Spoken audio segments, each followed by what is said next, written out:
So now we can go on and find our y position.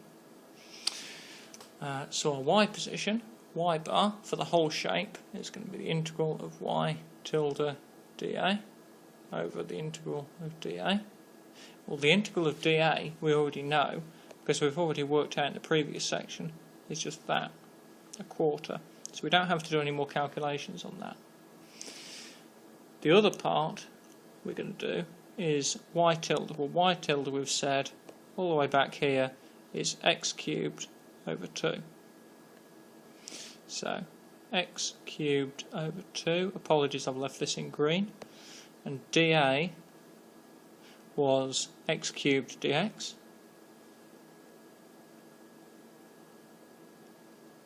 Looking for the integral. Now, jumping back again, apologies, but we're still moving with respect to x dx, so we're still moving between 0 and 1 in this direction. So we're still between 0 and 1 because this dimension here is still 1 metre. We don't need this y dimension at all in this question. That's all over a quarter. If I then start multiplying that out, that's going to be the same as the integral between 1 and 0. In fact, I've missed that one there. The integral between 1 and 0 of x cubed, of x to the 6, looks like x to the 36, sorry, x to the 6 over 2 dx over a quarter. So that's going to be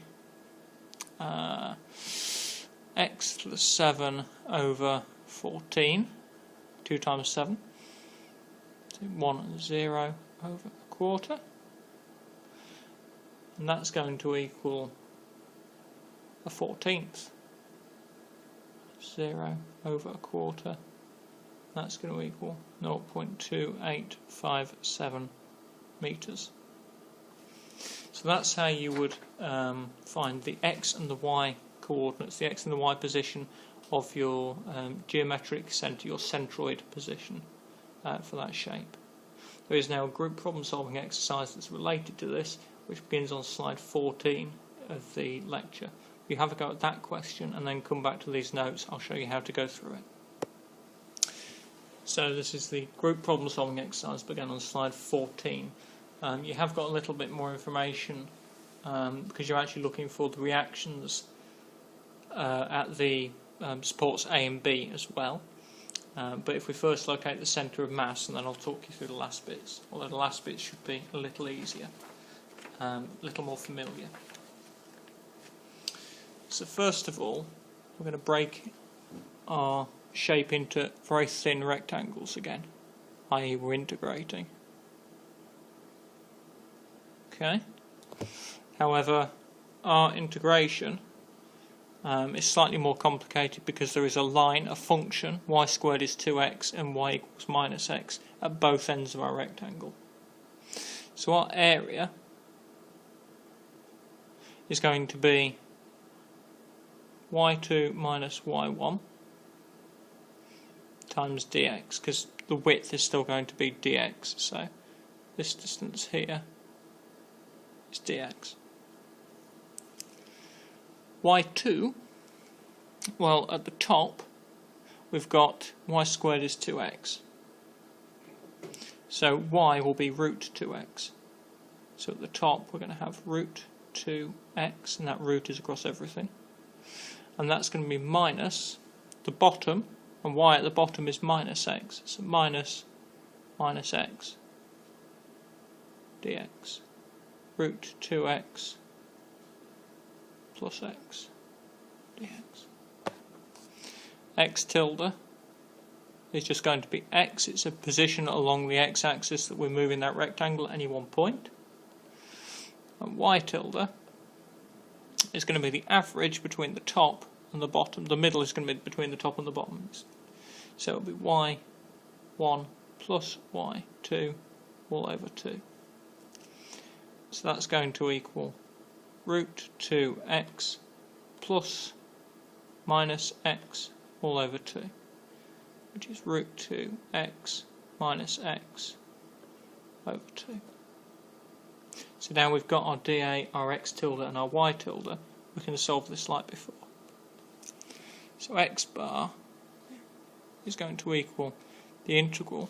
This time we're working between 0 and 2, because the distance is 2 metres, of x tilde dA over the integral between 2 and 0 dA. So for this particular question, that's going to be the integral between 2 and 0 of x times root 2x plus x over the integral between 2 and 0 of root 2x plus x. Might be helpful to remind people that root 2x is the same as root 2, where the root is just over the 2, x to the power of a half. So if we then start to integrate that, well, first of all, you're probably going to want to multiply some things out. So root 2 x to the half times x is root 2 x to the 3 over 2 plus x times x, x squared. You're still going to want to integrate that between 2 and 0. That's all over the integral between 2 and 0 of root 2x plus x. So if I raise that by a power, I'm going to get root 2 x to the 5 over 2 divided by 5 over 2, so that's the same as times by 2 over 5, plus x squared raised to the power becomes x cubed over 3 between 2 and 0, all over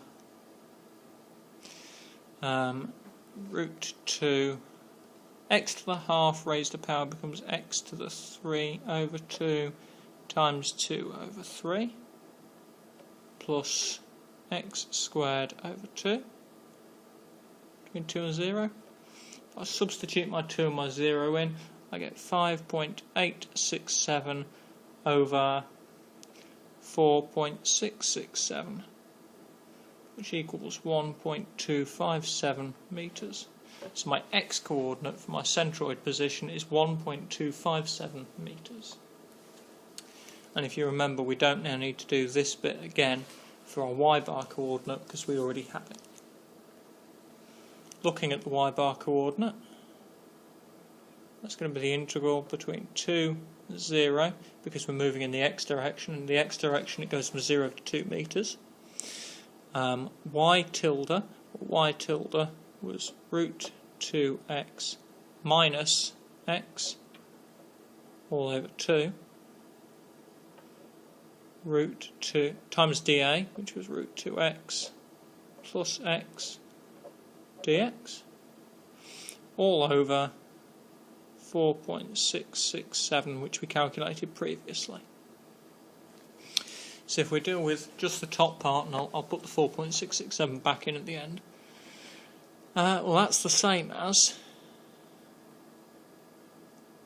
the integral between 2 and 0 of a half brackets root 2 x to the half minus x root 2 x to the half plus x dx.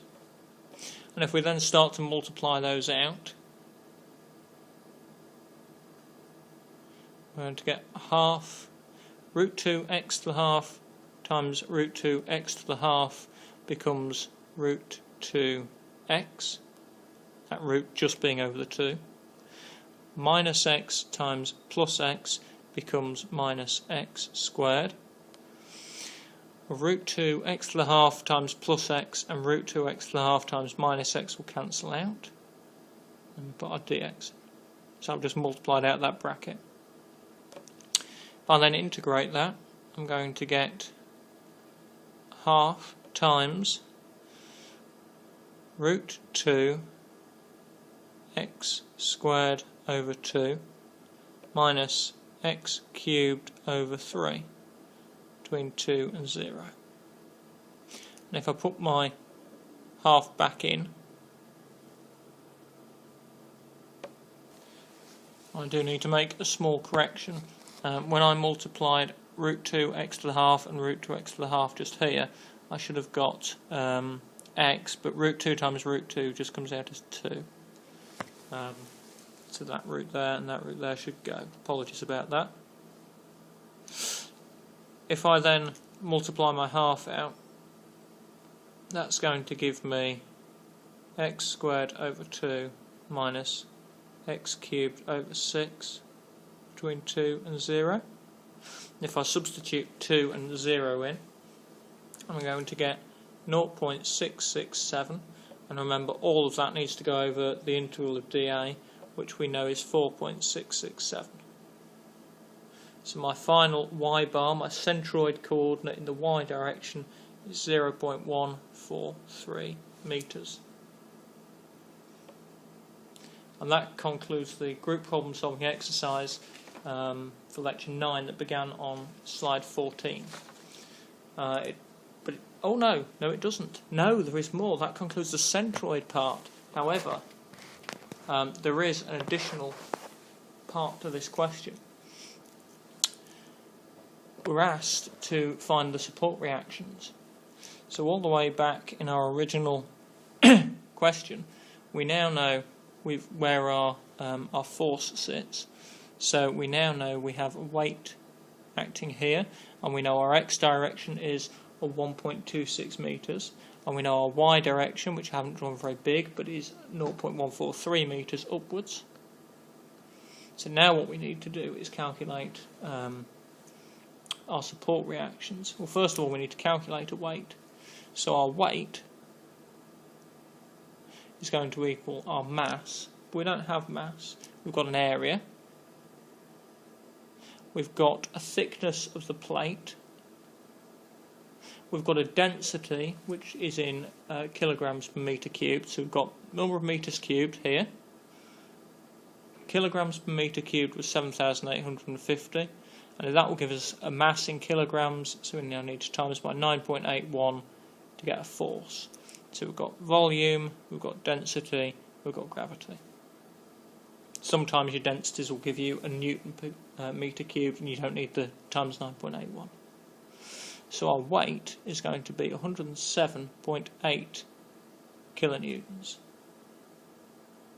We can then look back at our diagram. I'm going to quickly sketch it again. So that's a very quick sketch of our diagram. There are three forces that we don't know. This pin joint here will have an X and a Y force associated with it, AX and AY, and the B joint down at the bottom will have a reaction force associated with it. There'll be nothing in the slope parallel to the y equals minus x slope, because it's a rolling joint.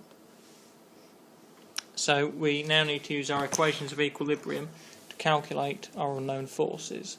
We've got two unknown forces at point A at the pin joint, so if we take our sum of our moments about A, we can ignore both of those, and that leaves us our normal force B, which is just here, and that will be multiplied by 2 root 2,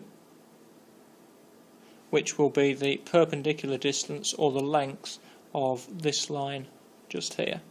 So if we know that's 2 metres and that's 2 metres, then this will be 2 root 2 metres.